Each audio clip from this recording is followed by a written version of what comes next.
The story of man's dream of flight and his desire to soar like a bird is as old as mankind itself. But until the 20th century, the skies were the exclusive domain of the birds and the gods. Many men attempted to invade this domain, and each was quickly ridiculed as some kind of nut. But after the success of two brothers who struggled into the air for 12 seconds from atop Kill Devil Hill in North Carolina, flyers were henceforth called a special breed of men. And these men and their machines gained a considerable measure of acceptance.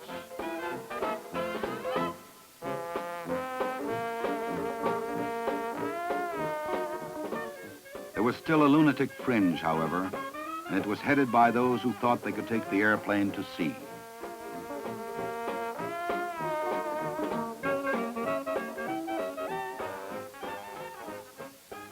Their path was to be a rugged one, and their attempts were to meet with considerable scorn, especially from the deck division of at least one battleship.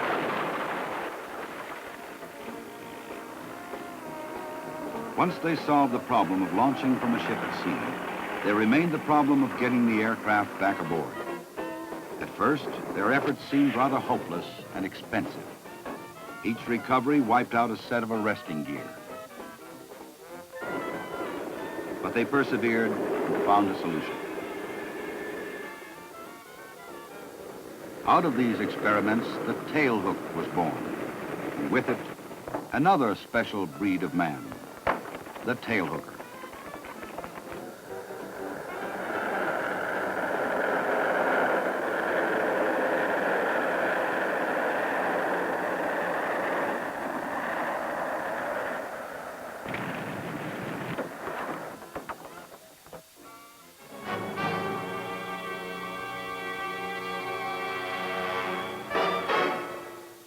Another man's danger became the daily routine for these men.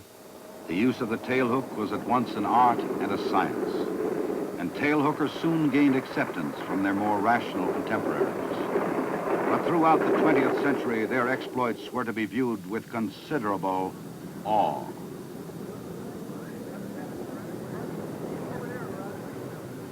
Whether at work in their aircraft carriers at sea or at play in the cities ashore, tailhookers continued the tradition of bold men with a special zest for life.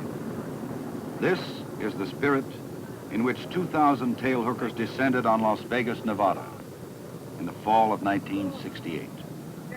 With the precision and thoroughness of a tactical airlift, planes of all descriptions arrived at Hughes Terminal in close order to spill out their cargoes.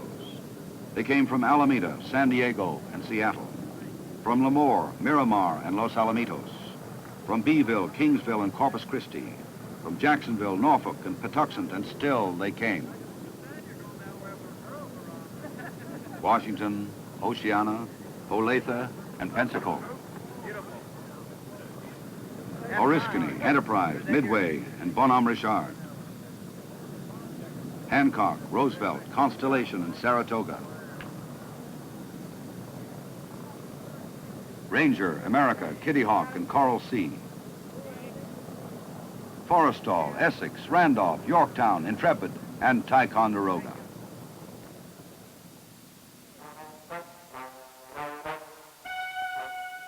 They came to share that special comradeship that exists between flying men, to swap stories of their exploits, and to hoist a traditional glass of cheer.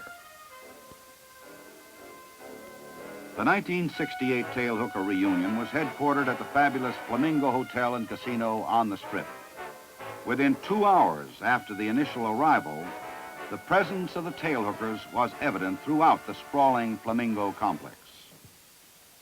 The reunion committee had made arrangements for special check-in reception to supply the registration pockets, show tickets, transportation, and other devices designed to set the Tailhooker apart from the crowd.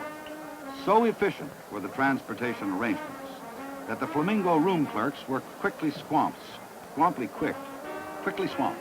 and the lobby became the setting for a variety of social events.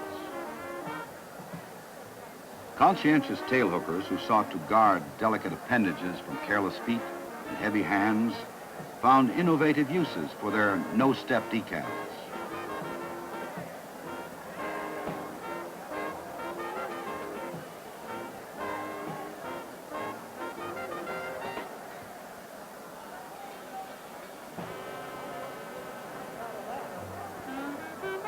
The dry desert air of Nevada had an immediate effect, and the normally temperate tailhookers found it necessary to seek a variety of liquids in the absence of water to relieve their dry, parched throats.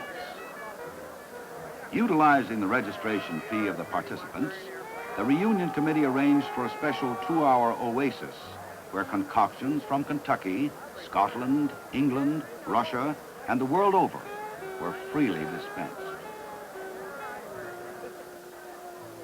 This activity proved to be an effective relief for the dryness, and it produced some interesting side effects as well.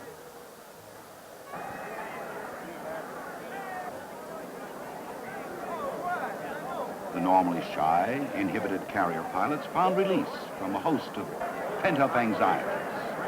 The agreeable desert air and possibly the liquid refreshments brought these serious-minded men to new heights in their pursuit of the zestful life.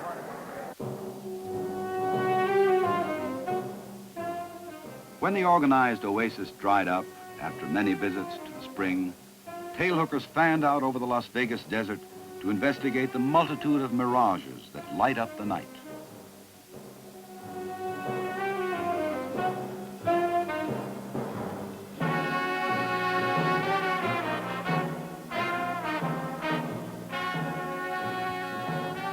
But even the desert nights have an end, and the tailhookers awoke to greet a brilliant sun. The day began with a display of the world's aircraft at Nellis Air Force Base and a fabulous air show that included the top performers in the country. Bob Hoover in his P-51, Frank Tallman in his old F-4B, and many others. The Chief of Naval Operations, Admiral Moore, finds himself the center of attention at first. But the Blue Angels and other performers quickly grab the spotlight.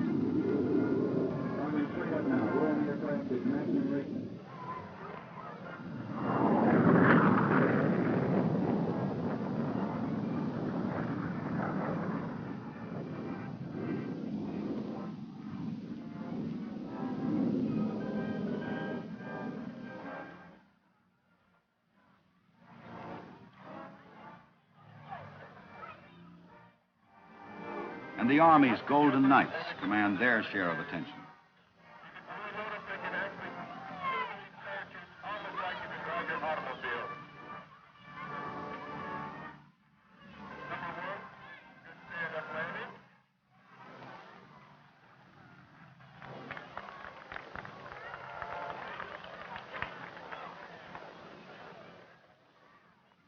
How do you do, sir? How do you mean rude? I don't understand. Well, look, I'm from DOD. I'm a PhD, and boy, we're pretty darn important down there. You better believe. Well, we just don't let people climb into airplanes. I'm sorry, sir. I'll tell you what we will do, though. We'll allow Corky Pornoff to help you. Dick Schramm, the flying professor, followed a Piper Cub and stole a major portion of the show.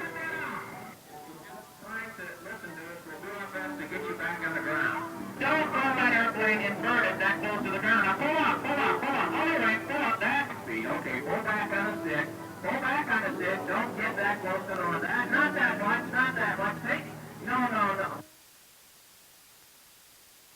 Golf enthusiasts find a chance to enjoy several of the magnificent golf courses.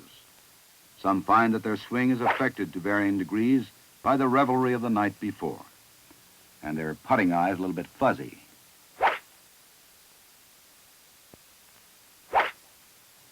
And their other eye, too.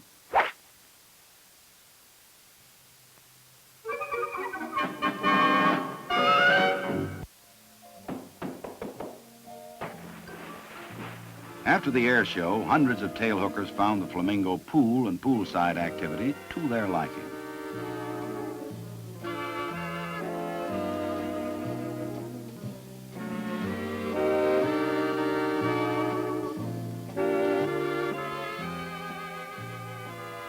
A great way to forget the cares of the cockpit and avoid the casino pallor, an affliction found frequently among Las Vegas regulars.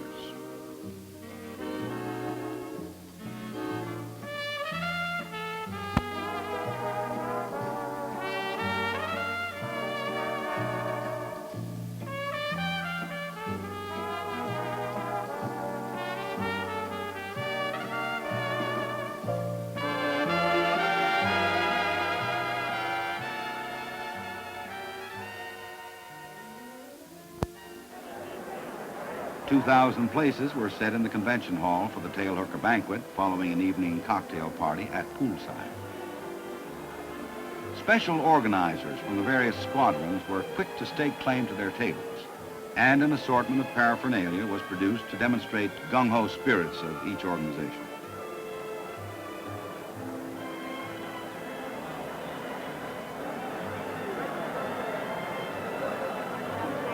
Which one, in red?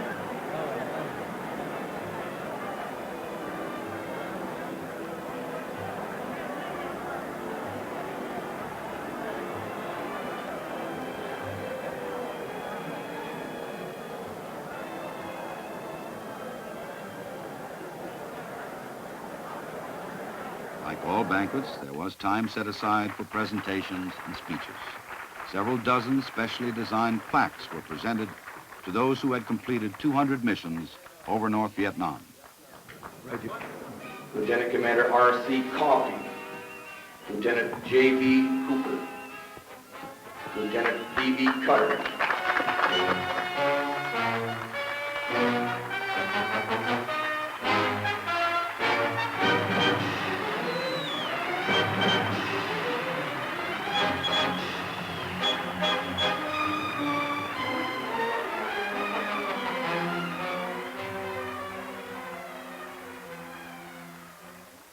Admiral Shin will pass out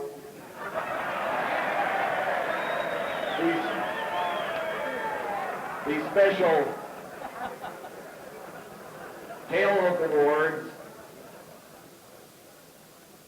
to the different officers by rank, and I believe he has the list of those who have the most carrier landings that are in attendance here this evening. Vice Admiral Shin, ComNav Air Pack.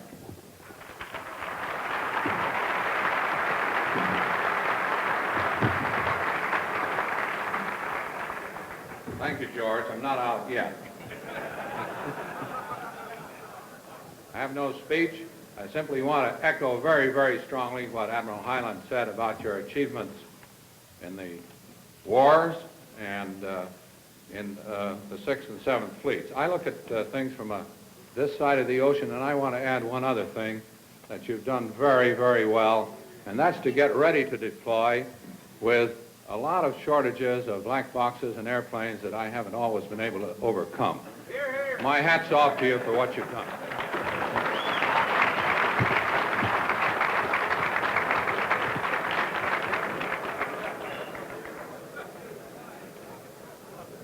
Now, the flag officer with the most landings, and I'm not going to try to bull this through the way Admiral Highland did. I'm going to use the glasses. Rear Admiral George Tally, 628 landings. Admiral Tally.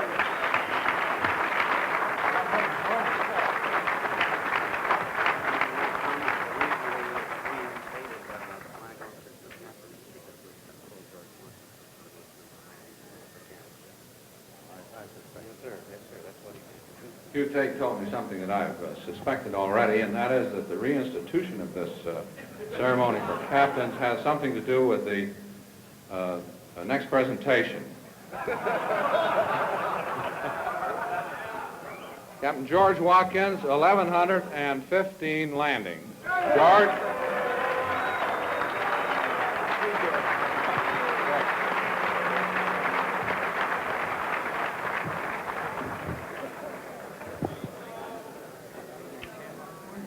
Commander Jean Tissot, 1,008.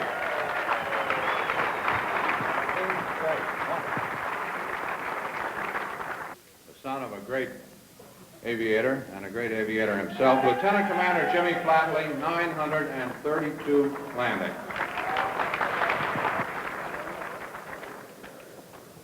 For the rank of lieutenant, Lieutenant W.C. Miller, 558. Lieutenant W.C. Miller, his award in absentia. And finally, for the rank of Lieutenant J.G. to now Lieutenant D.O. Mason, 311 landings. Lieutenant Mason. George, I'll turn it back to you.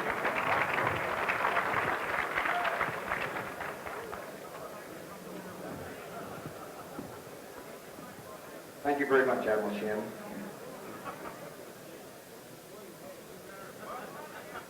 Also, each year, the last few years, we have given out a very special award for the naval officer and aviator who contributed during the past year the most toward carrier aviation and the aircraft carrier.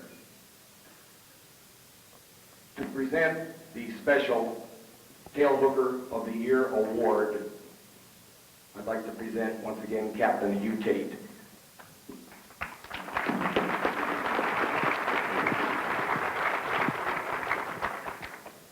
This year, the 12th annual Tailhook Reunion was sanctioned for the first time by the Chief of Naval Operations, and I think it only befitting that as the senior naval officer present, that he should be our #1 Tailhooker of the Year. Therefore, it's my privilege to present to Admiral Moore the Tailhooker of the Year award, and I think it goes with a great big response from everyone present.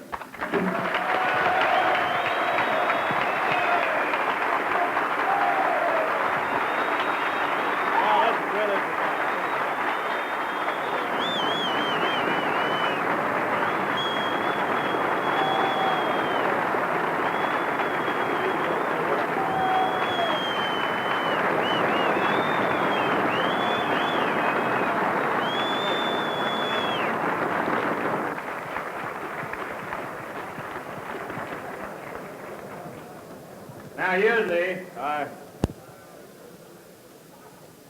usually when I talk at any place as the Chief of Naval Operations, I take a very, very broad gauge view and cut across the entire spectrum of Navy capabilities and participation in tasks of all kinds. But tonight, I'm going to show my true colors and be just as parochial as hell.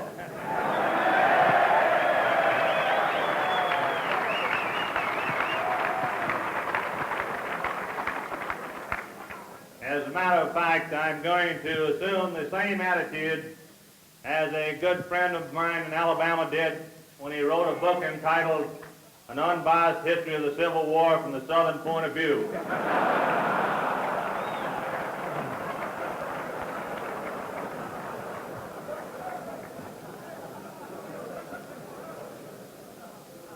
I would first certainly ask you to join me in expressing the appreciation of everyone in this room to Captain George Watkins and his committee, and for the terrific job they have done.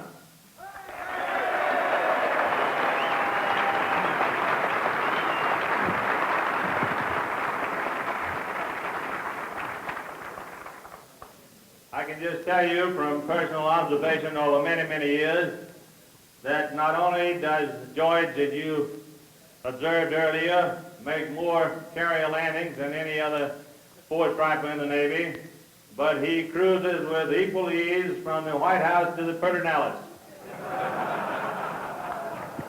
And I've seen him in action in both places.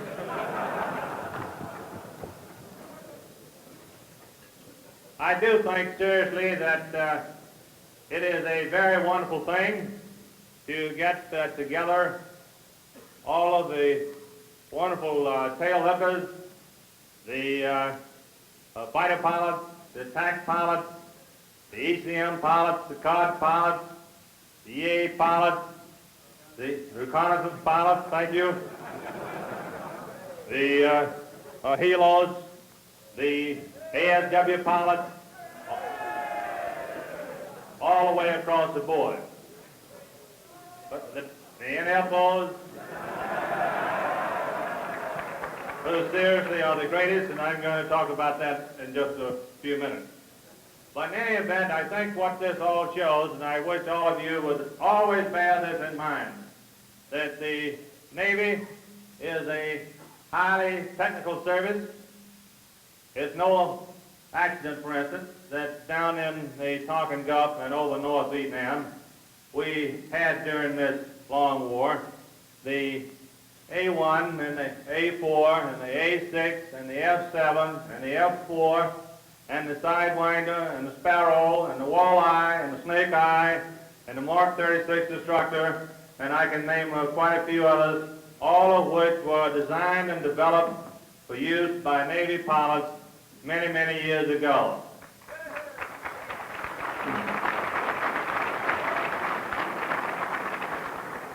The Navy and the Marines must always have the capability to work together to perform any kind of task that's necessary to be performed on the sea.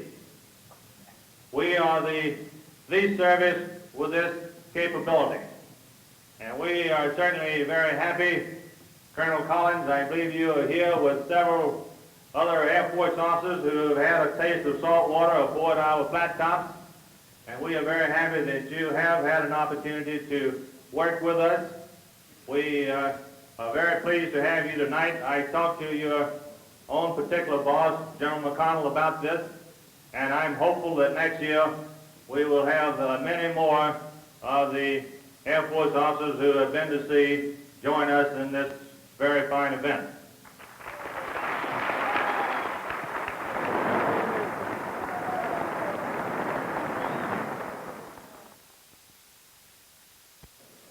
I'm sure that speaking specifically to the younger officers who, as I think Admiral Highland said, represent certainly a wealth of combat experience and dedication and technical knowledge that one doesn't find in any other place in the world, I know that today you are thinking about your future. Certainly, as I said, aviation has advanced. As a matter of fact, if any of you in the air show, out at the air show today and saw that F-4 that was flown around, which happened to be the first airplane that Admiral Howland and I flew, and as a matter of fact, there are also people in this audience who flew aircraft even before the F-4, but I think one significant thing about that airplane is that comparing it to the F-4 today, you find that the F-4 today weighs more and costs more than the entire squadron that we had when we first started out. And furthermore, the F-4 today will fly faster straight up than that airplane will straight down.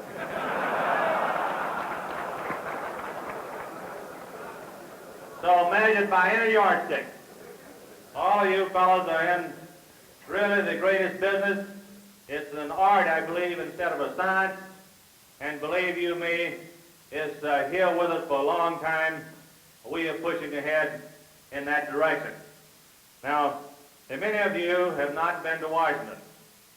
It takes everyone in this organization to make things tick. As you get older, you must go to Washington.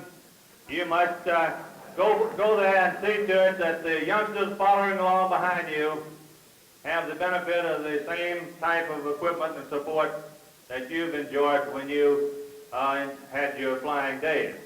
As a matter of fact, when I introduce young officers around Washington and greet them when they arrive, I tell them that everyone must look forward to this. They've been having a good time too long, and it's something like a farmer that hitched his bull to the plow to teach him just more to this than just romance. As a matter of fact, we study everything. Just before I left Washington, we had a young officer come in and report to me. He was making a study on the utilization of small animals for military purposes. And he had trained this flea so he would jump over this bar. And the flea obediently jumped over several times, so he decided he would complicate matters, so he pulled two legs off of the flea, told him to jump, and the flea jumped. Pulled off two more legs, told him to jump again, the flea jumped. Pulled off all of his legs and told him to jump, and the flea didn't move. So The boy went back to his office and he wrote his final conclusion on his study. He said, if you pull all the legs off a flea, it makes him deaf.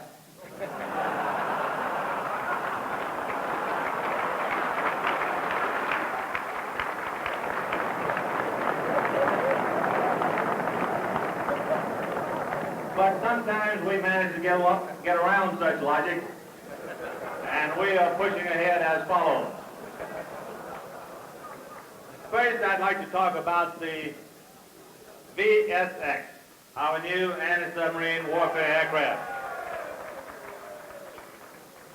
This aircraft is well on its way, and I'm sure that you red-hot fighter pilots are going to be very pleased with the result. Here again, when one stops to think that the F-4 was, I think, initiated sometimes around 1955 or 1956, it's high time we get on with this one. With the completion of dinner and the speeches, Tailhookers dispersed to 5 casino shows, where reservations had been made for them by the reunion committee. Top entertainers were featured at all the scheduled shows, and in the Las Vegas tradition, they were fantastic. With more than half the audience in each place made up of tailhookers, it was proven in classical fashion that the audience has a significant impact on the show. The tailhookers became as much a part of the shows as the performers.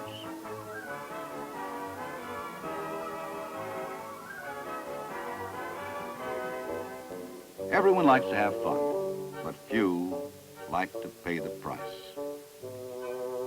Most of the tailhookers learned at the Get Well breakfast on Sunday morning that the cost included more than dollars.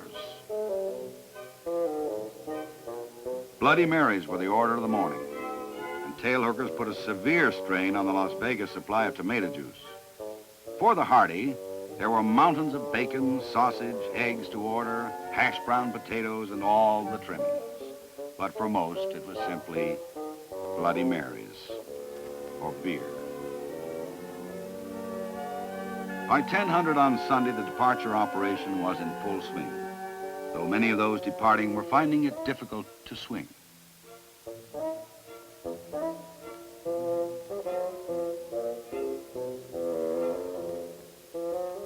The world seemed very different to them on their departure than it had on arrival.